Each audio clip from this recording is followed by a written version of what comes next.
Hello guys, gusto ko lang ikwento yung pangyayari na kung paano ko nakuha si Oreo, yung pusang inabandona ng kanyang nanay. Bali, nakita ko yan siya sa may garahe ng aming amo.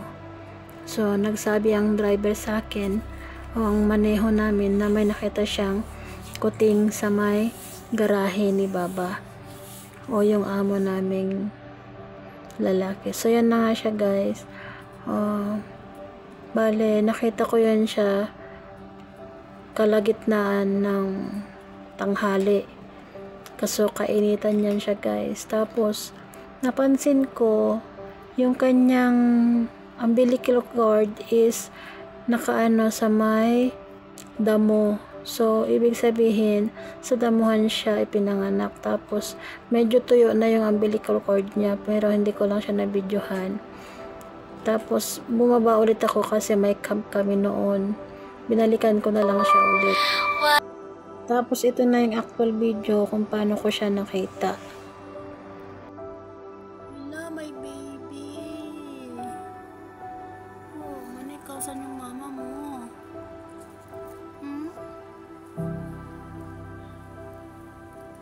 Dito siya sa garahe ng mama namin. Oh, manikaw, baby.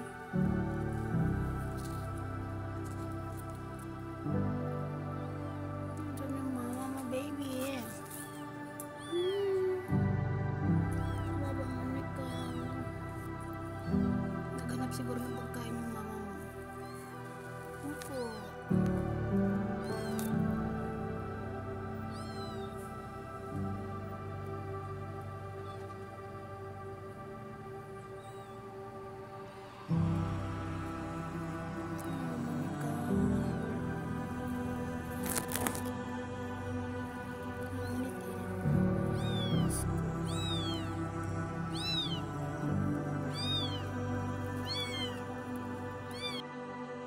Tapos hindi ako nakatiis guys, kumuha ako ng tela para lagyan siya ng sapin kasi lagi yan siyang nagapang, tapos nadudumihan siya.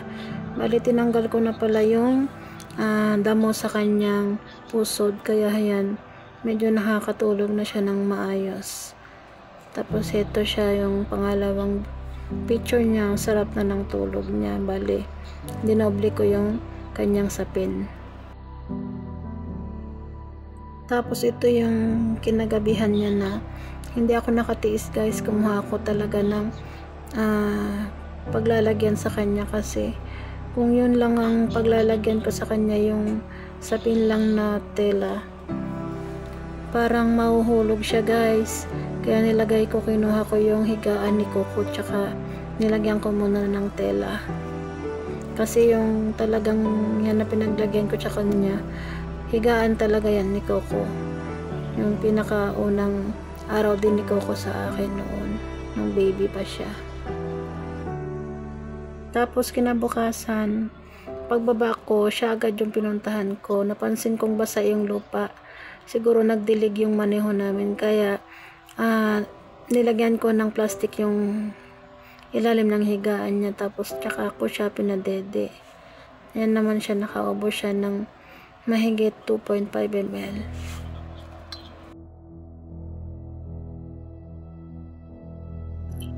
Tapos pagkatapos ng camp, mga last 3 yun, binalikan ko ulit siya para padedehin. Nakaubo siya ng 3 ml. Tapos yan siya guys, ang sarap na ng tulog niya. Tapos nagtatry akong maglagay ng pagkain ng nanay. Yan yung pagkain na sinaserve ko kay Coco pag umaga. Wet food yan siya, manok na may kalabasa, tapos nilagyan ko siya ng tubig din in case na gusto niyang uminom. Pero bigo ako kasi hindi nababawasan, ibig sabihin hindi nagpupunta yung nanay ng baby cat. Tapos ito na yung kinagabihan niya. Bali, nilagyan ko yan siya ng ilaw, tapos nilagyan ko rin ng harang yung kanyang pinaghihigaan kasi baka lumabas siya. Nag-aalangan kasi ako baka mamaya kinabukasan hulog na siya sa kanyang higaan.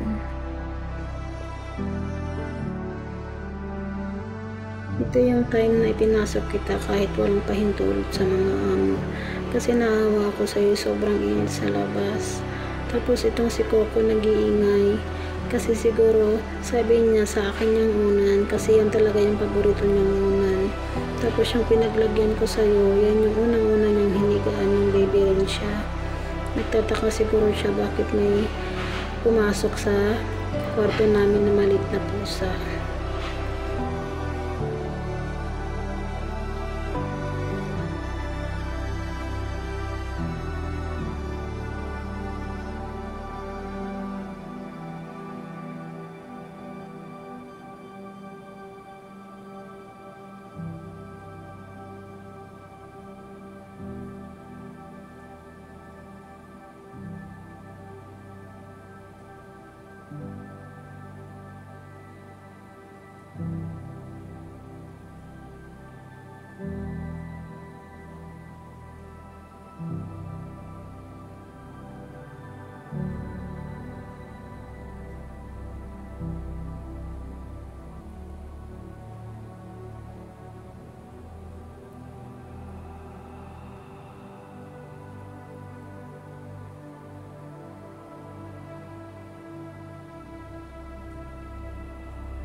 Coco,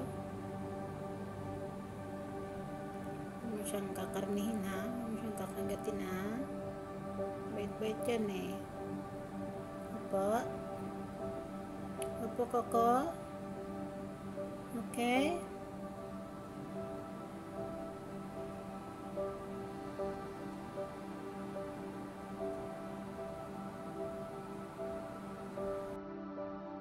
Ito naman yung unang gabi mo sa labas na nilagyan na kita ng higaan. Yun yung paboritong unan ni Coco. Ang sarap na ng tulog mo dyan kasi katatapos lang kitang padedehin. Namimiss na kita, Oreo. Nakakapanibago na hindi na ako gigising ng madaling araw para lang padedehin ka. Kasi guys, lagi ko yan pinapadede ng bandang alas 2 tsaka alas 5.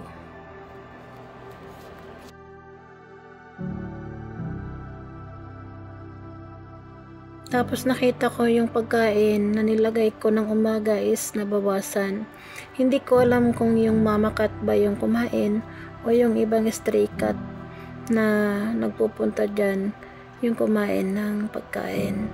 Pero hoping pa rin ako na sana pumunta yung mama tapos pinadede sana siya. Pero halatang gutom pa rin siya dyan guys, kaya pinadede ko muna siya bago ako umakyat. Ang tagal ko niyan siya pinagmamasdan tapos naramdaman siguro niyang nandyan pa ako, kaya yan no. Gumagapang siya papunta sa akin kahit patumba-tumba pa siya. Pero yung higaan niya na yan, nilagyan ko ng harang kasi baka makalabas siya, baka mahulog. Tapos yan, tulog ulit siya.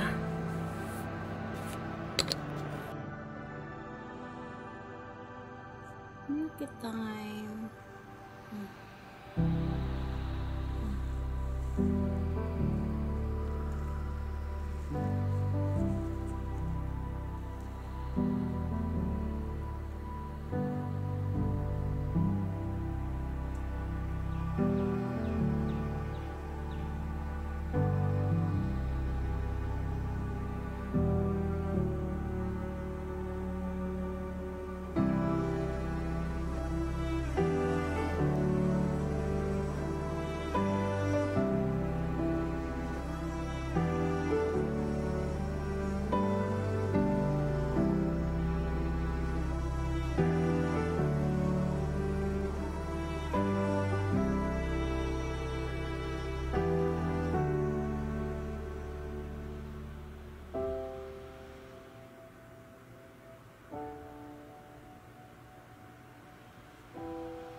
Ito naman yung kinabukasan na.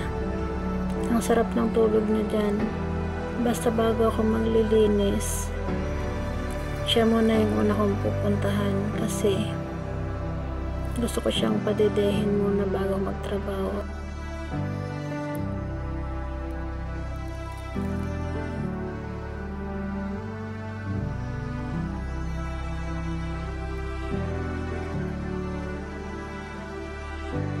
Tapos ito na talaga yung gabi na inilawan ko na siya guys, kasi nakikita ko na nangihina na siya. So ibig sabihin kailangan niya ng init na galing sa Mama Cat, kasi iba pa rin talaga yung kalinga ng nanay na nag-aalaga sa baby cat.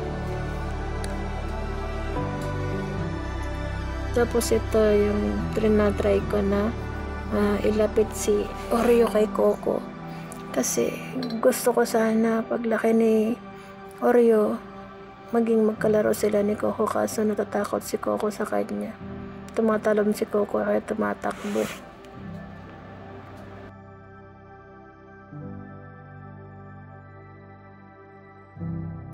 Isang umaga paggising ko, ikaw agad yung pinupuntahan ko, at yan na nga guys, nakamulat na yung kanyang mga mata. Ito na yung pinakahihintay ko na araw na makita ko siyang nakamulat na mga mata. Ang ganda-ganda mo pa sana dyan, no? Ang ganda ng kuha ko sa'yo dito.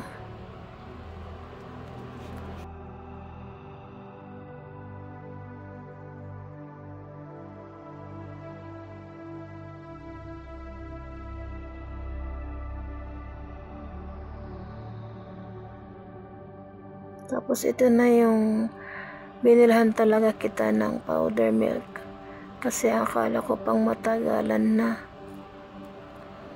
Bale, meron na tayong konsumo sana para habang lumalaki ka, may gatas ka pa rin, kasi yung isang formula na binili ko is paubos na rin. Bale, pangalawang formula mo na sana to.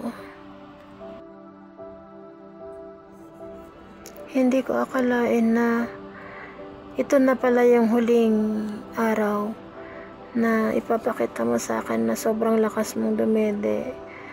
Sobrang sigla mo pa dito talaga.